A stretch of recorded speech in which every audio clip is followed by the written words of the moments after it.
Type in healthcare reform to your favorite search, and you're bound to come upon endless links explaining the bill and exclaiming why it is right or wrong.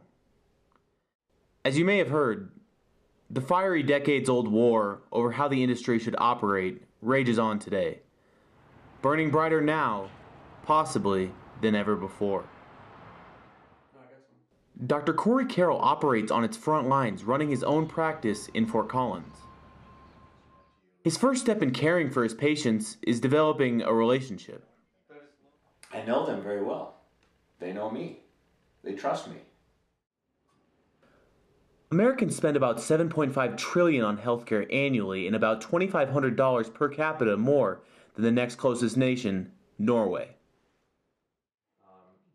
As a primary care physician, Carroll operates in a specialty that studies show produces some of the best results in patient care. But cost efficiency is a problem throughout all facets of the medical community.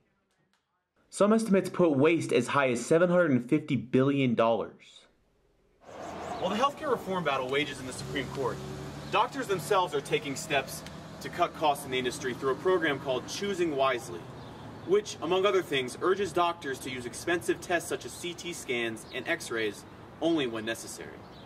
While Dr. Carroll agrees that these guidelines are a step in the right direction, they fail to address the real problem with healthcare in this country: the system itself. There's $430 billion of waste, of administrative waste, because of our for-profit system. You said $700 billion because of inappropriate tests.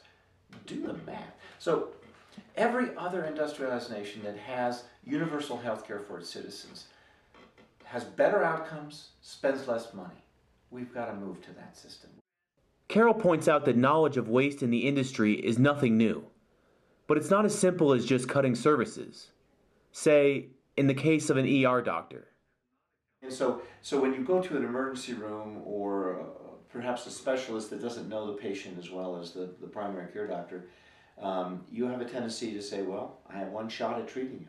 And if I screw up, then there's going to be consequences. The truth is, the medical world is on shaky ground.